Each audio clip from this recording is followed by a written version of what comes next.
Welcome to One Insight. My name is Litvin. I grew up in London and I now live in LA. And this is a podcast for extraordinary top performers. You see, I've coached some of the most successful and talented people on the planet. I see what most people cannot see, and I dare to say what most people wouldn't dare to say. And what I know about success is that on the other side of it, it can actually be lonely. You can feel like more of an imposter the more successful you become. And when you're the most interesting person in the room, you're actually in the wrong room. I coach around insight. Life looks one way, something happens, the world looks different, and your entire world changes. It can happen in an instant. And this podcast is called One Insight because a single insight can change everything. Well, hi, Matt. Hi. Hi, Kathy. Hello. So today we get a chance to play with one another. You know, I love to coach, and I coach around one area in particular. It's mindset. I like to say I get paid a lot of money to mess with people's thinking. So let's see what's on your mind today, and then we'll play. Matt, what would make this an amazing conversation for you? If I could get past my limitation and begin coaching full time, if I can take a step back and give you a little background, is that all right? Yeah, I mean, I know a little because what you shared with me when you filled in a form for me, you've got a background, vice president of licensing in a major sports league, right? You negotiated a $700 million deal as part of your career. So you're a man who's done extraordinary things in the past. Would I be fair in saying? I mean, you know, that is correct. Yes. Not that people have done more amazing things than any of us, but certainly you've done some amazing things in your life. Sure. So I have a belief that life is created. It doesn't happen to us. So I'm looking at someone, I'm talking to someone who over here I'm seeing as a very powerful person. So now tell me what you'd like to create, and I'll see how I get to play with you. I'd like to be able to pass that power on to other people and be able to coach people as powerfully as I can lead a boardroom or negotiate a business deal. So it really landed when you said that. I really felt that strength of belief you have in yourself. You know how to lead a boardroom, negotiate a business deal. I feel that. What would you like to do then that's not happening yet? It really comes down to revenue and how much I'm charging to my clients. And I think it's how much I value my time. And I'd like to, as confidently as I'm able to walk into a boardroom and influence people to believe in what I'm selling them, I'd like to have that same feeling when I'm coaching and be able to charge my clients the value, be able to believe in myself enough to charge my clients more. So when you walk into a boardroom, how do you show up? If you were going to advise me, hey, Matt, I'm about to walk into a boardroom. I got to negotiate a deal. I've got to convince them to come with me on what we're doing next. We're shifting the business model. I want them to be on board. What would you advise me about how I show up, how I be? I show up with the supreme confidence because of my preparation that I can add value to their organization, and a partnership can bring them further than not having a partnership. And I can do something for them that they can't do for themselves. Nice. So, I mean, that's a beautiful description of what I see you smiling, of what the solution is for you here, right? This is how you what was this thing about belief in myself? That if only I could get the belief in myself, if only I valued my time enough. No, those is just a story that you've made up because it feels like there's something new here. Just approach every new client like you're walking into a boardroom.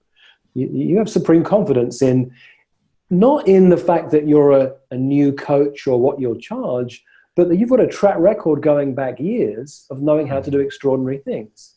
It's one of the most common things I have to do when I work with someone who's been a very successful leader and transitioned into coaching, I have to remind them, it didn't stop. You're not a baby coach. You're a coach with an extraordinary track record behind you. And none of that went away. And I see you smiling and nodding, and it tells me that you get it. Yeah. Yes. I mean, as that came out of my mouth, I kind of realized that that is exactly what I need to bring to my clients. Yeah. And I've never described it that way. And I've never been asked those questions that way. And the minute you pulled it out, you saw me smile. I did. Well, before any of this happened, what I could see, because if you're listening to the podcast, we're also doing a video version here, so Matt and I can see one another. And I saw, when I said to you, or tell me how you do this in the boardroom, you took a breath in, you sat up straight. And I felt it's like, oh, in that moment, you didn't have to say any words. I knew, like, you get this. You know what to do. You know how to teach it to somebody else. So when you walk in and sit down with a client, just know that you've got that confidence of doing everything you've done in the past, that you know how to add value, and creating a partnership to create something extraordinary between the two of you. It's what you do. And that story about valuing your time, I get it on one level, but I like to play with that thought. It's a bit like a waiter coming up to you in the restaurant. What would you like, sir? Here's the menu. It ranges from a burger down here to a beautiful steak here. You can have a glass of water. You can have a bottle of beer, or you can have a bottle of champagne. You say, you know what? I'm going to have the steak and champagne. And then the waiter says, oh, you know, my self-esteem is a bit low today. I'm not sure I really feel strong enough to be able to sell that to you. I don't know if I value my time enough that I could sell you something so expensive. It doesn't happen, right? They just pull out the menu and say, here it is. And that's what we need for you. It's like, hey, if you and I spend time together, I'm going to add value. And if there's a moment when we think, you and I both, that a partnership will create something extraordinary, I'll pull out my menu and I'll show you, here's what you can have to eat. You're absolutely right. You're absolutely right. And if I could share something that was coming through me as you were speaking, when I walk into a boardroom and I'm talking about a partnership, I also don't know the value there, because I think that it's well beyond wherever we're going to land on a number. And I know that together we'll influence more people, and we'll expand the reach, and we'll go deeper in people's lives. And I just know that we're going to land on a number somewhere that's going to be pretty high. But I know that the value in my heart, I know the value will actually be exponentially that. And that's also, as you were speaking and it was coming out of me, that's the exact approach that I'm going to ingrain when I'm working with a client. Do more of that. You know how to play that game. It's the same game. I had a client once, I think she invested about 75 grand to work with me. And during our time, she launched a company. It's in the tech world. It's an exponential technology company. It's had $1 billion valuation. 75 grand. Like, well, did I overcharge you or undercharge you by a lot? You know, we make up this stuff about numbers. And look, that to one side, by the way, work I did with her around nurturing her health and taking care of her body was actually far more important than the fact that she got a big valuation in her business. So, and that's priceless. You can't even put a number on that. It's literally priceless. So the work that we do, we get to make up a number. And if we know that when we spend time with people, that we add value, great stuff happens. And some of those people will say yes, and some will say no. We don't need them all as clients. I have to share it. I mean, honestly, I'm on the verge of tears, and I mean that, like, sincerely. Something released, and I know we haven't been on the phone long, but something released, and I'm actually getting emotional about it. So nice. Well, that doesn't surprise me. So for me, tears, emotions, a release of emotions, it's a shift of state. You had an insight, and an insight moment. I had told you guys before this started, I said, you know, sometimes an insight can happen really fast, and you got the insight. So Matt and I I'll talk to you in a second, Kathy, and we'll start a conversation, and we'll leave Matt. But if we finish now, he's had everything he needs. And that's the power of coaching around insight. It's not time-based. He'll make tens, hundreds of thousands of dollars, maybe millions of dollars from that one insight, because he's got it already. We don't need to talk about it anymore. He's got it. So I'll pause there, Matt, and let you sit with that. You know, it's funny, Kathy, that the sound of insight you'd think would be like our comedians jumping out in the bathtub and saying, "Eureka, yippee!" But actually the sound of insight is often quite quiet. It's when a client goes, "Oh." And that for me is the most powerful moment of a coaching session. That's when I often say, I'm going to take you off the hot seat. So Kathy, let's put you on the hot seat. Yeah. How you doing? You get any insights from that for yourself? Yeah. I'm glad I'm not the only one. Yeah. What would you like me to start? Give me an insight. What do you get for that from that conversation that touched you, that had an impact on you, if it's there?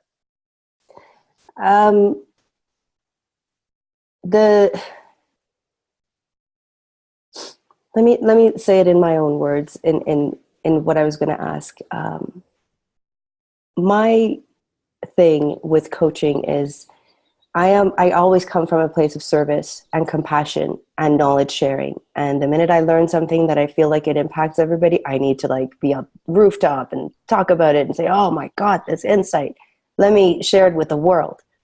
In the past, I've done that for free.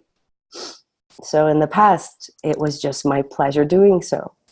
And, you know, the corporate life gave me my income. And I did all of these things on the side. That was personal development and so forth. So now that it's now my business, I struggle with that transition of asking for that monetary value when it's something that I was going to do anyways. So let me respond to that, and then we'll see where we need coaching, where we go. Adam Grant wrote a book called Give and Take. And he says there are three types of people in the world. There are givers, and there are takers, and there are matchers. Like, I'll give to you if you give back to me. That kind of deal-based way of showing up in life. We probably get that. We can all think of people in our lives who are givers or takers or matchers. Here's the question for you, Kathy. Who do you think are the most successful in life and business? The givers, the takers, or the matchers? Oh, the matchers, because there's something for both. Everybody wins. Who do you think are the least successful in life and business? The takers. Here's what's interesting. The most successful people in life and business are the givers. The least successful people in life and business are the givers. I built a business around giving. I wrote a book called The Prosperous Coach, which is about you serve people so powerfully that they never forget the conversation you had for the rest of their life. Sell the experience, not the concept of coaching. It's a book about service. It's a book about giving. Yes. There are many coaches who are struggling and are confused because I give my stuff away all the time and I don't make any money. And there are others, particularly if they follow that approach, who know how to give and when to give and how to set boundaries so that they give enough to really serve and give value, but know how to put boundaries on both their time and their energy too. I get that. And I've studied your book, Yeah. I've listened to it and taken notes. And I've created those experiences where I've sat with clients for 2 hours and dug deep. You know, I have a 65-year-old man sitting in front of me and he's crying and we're going deep and talking about stuff that he's like, wow, I never knew that about my heart. And so I make that impact and then they disappear. And then I'm like, did I give too much? Did I not give enough? Did I not lead to the next decision? So then all of this happens. So then I'm like, when are they going to say, hey, where I, on the other hand, when I talk to certain coaches, I'm like, okay, where do I sign? But I'm also a very emotional person and I see the value. But that way for me is I'll be spending money left, right, and center too. Well, and a lot of coaches do that. They spend too much money investing on learning more and more about coaching and don't spend the time to learn about the business of coaching. So let's have a look at this. Let's break this apart a little bit. I love that you're serving people. I love that you're spending 2 hours with people. It tells me if someone's breaking down in tears like that they're sharing things with you they've maybe never shared with another living soul. There's real power in that. In the early days of my coaching practice, I used to go to Monique, my wife, and say, oh my God, so-and-so cried. And then they become a client. And it became a running joke. She'd say, go and make somebody cry because then they'll become a client. And I had to share, no, it's not that way around. It's just that when you listen so deeply to somebody and they share in that way and they create that sense of emotions, that they realize there's something there for them and they want more of it. Not always, but sometimes. Mm-hmm. If you're having that kind of impact and they're not becoming clients, a couple of things are possible. Let me throw a couple out. One is maybe you're not having the impact you think you have. And this is always a bit of a surprise to people. No, but they cried. It was so emotional. They said it was so powerful. But if they're not becoming clients on a regular basis, I would go back and say, hey, we spoke the other day. It seemed so powerful for you. But I realized, I think there was something I missed. I want to offer you a chance to go a bit deeper. Like if you thought that was powerful, we've only scratched the surface. Would you like another session? I've got one, not whenever you like, but next Thursday I've got a spot available. I have a couple of spots in the coming month. Would you be interested to have a conversation?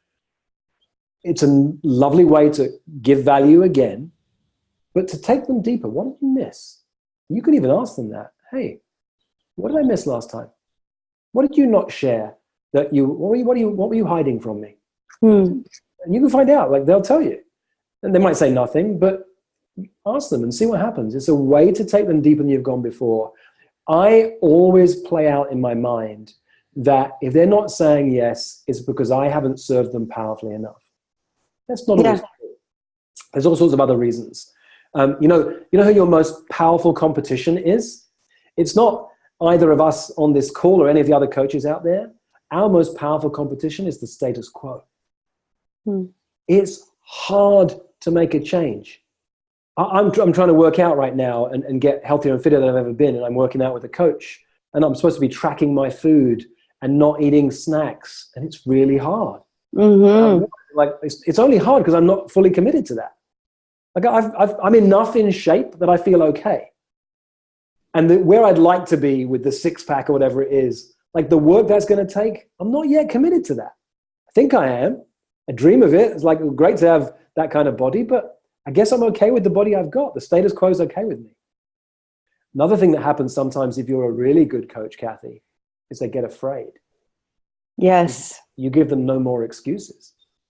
If I sign up and work with Kathy, then if it doesn't happen, it's because I couldn't make it happen, and that's too scary. Or if I make it happen, oh my God, I'm not sure I'm ready for that. You give them no more excuses. So one of the unique challenges of being a great coach is that sometimes you scare off those clients because of how powerful you are. The latter, I think. So what that tells me is that you have to up the filter on the kind of people you're working with. 1000%. So one of the things I want to offer to you that wasn't in the book, The Prosperous Coach, is you need a filter along the way. Connect, invite, create, propose. It's the 4 parts of the framework of the Prosperous Coach approach, right? But I'd say actually for you, you need connect, invite, create, propose. Yeah. Connect. You meet somebody interesting. Hey, Fred, how's life? What's going on? Oh, right. That's what I do. Would you like to have a conversation? You've connected. You've made the invitation. But you don't invite them to a 2-hour session. You invite them to a 20-minute session.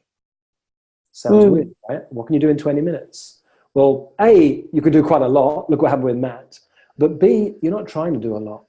You're not trying to impress them. You're going to ask them some interesting questions in those 20 minutes.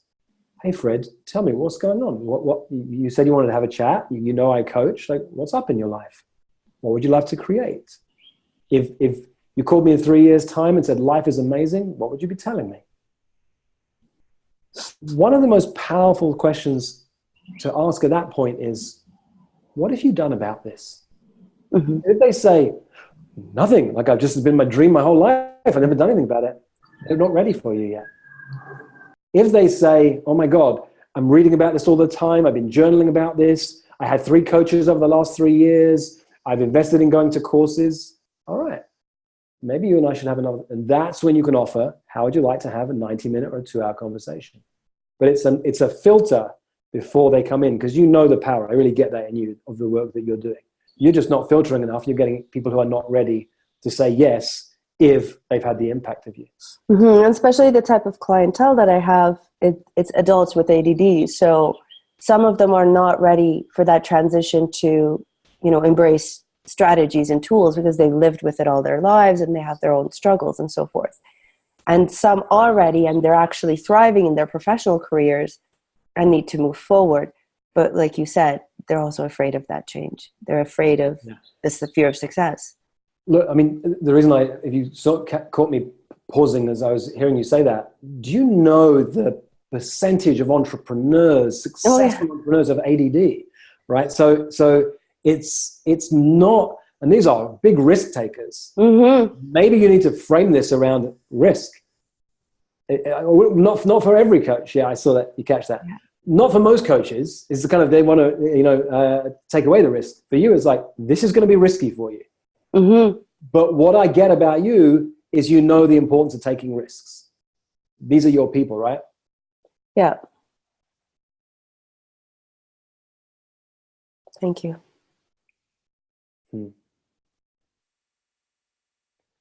See, Matt, there's another insight moment. Kathy's paused. She's making a note, but she's silent. There's nothing else. If we weren't being recorded right now, I would sit with this silence and I'd wait. And sometimes that silence can last a minute or two. I mean, it won't happen now because Kathy can hear me talking, but you get that moment of insight with the client and they just pause.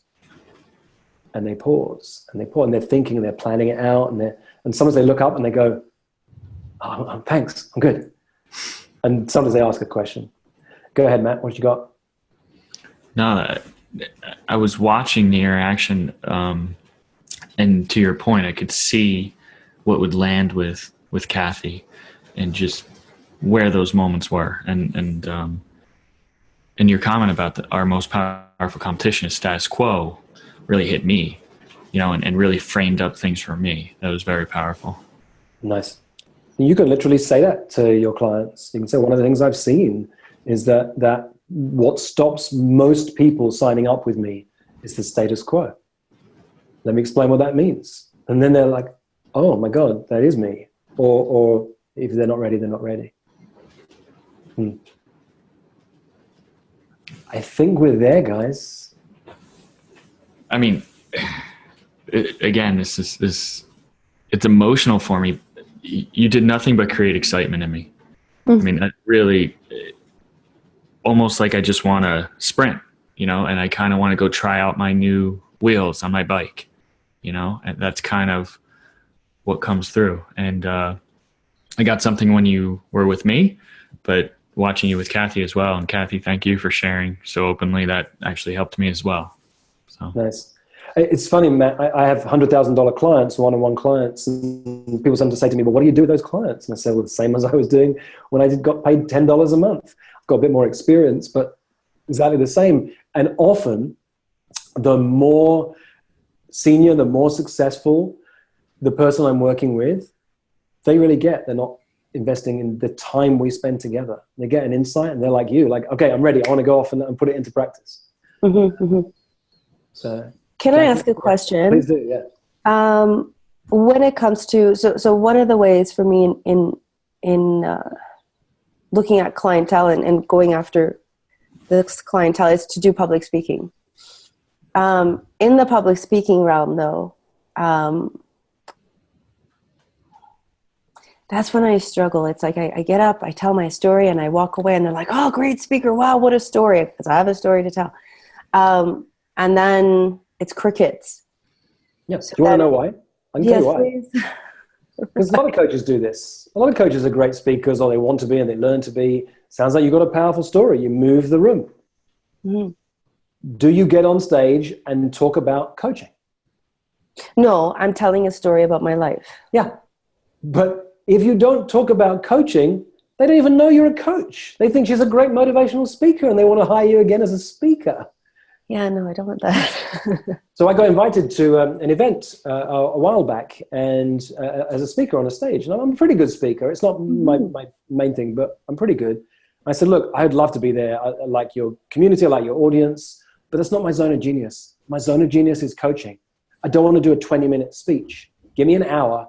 I will coach people on stage in front of the room, and I'll blow your minds. It's my zone of genius. It's what I love to do. It will have a massive impact. I said, we can't do that, Rich. It's 20 minutes for every speaker. I said, okay, I'm going to have a real fear of missing out, but I'm going to say no, because I'm really committed to only doing things that are in my zone of genius. They came back a day later and said, all right, we'll give you an hour. You can coach on stage. That's what I do. I talk about the fact that I'm a coach. I tell stories about my clients, and I coach on stage. And then people go, wow. Because here's the thing. I mean, you both experience it. When I'm coaching one person, I'm actually coaching everyone. Yes, 1,000%. Yeah. So I would find a way to tell stories about your clients and your coaching. I love that you've got an amazing story. Do you want to be a motivational speaker? Nothing wrong with that. It's a path you can go down. Or do you want to be a transformational speaker? And a transformational speaker has to create transformation in the moment so they feel it inside of them. Now I'm complete. Thank you. I needed that cherry on the cake. Beautiful. Thank you so much. Thank you both. Thank you both. This is a powerful conversation. It's fun. This is what I love to do. This is what I live to do. Great to meet you, Matt. Great to meet you, Kathy. Pleasure. Thank you, Rich. Awesome opportunity. Thank you so much. For most of human history, it wasn't called coaching. It was called leadership. And it's what I love to do, to coach people, to lead people, and to mess with people's thinking. If you'd like more of this, or if you'd like to learn more about our community of extraordinary top performers, go to richlitvin.com/oneinsight.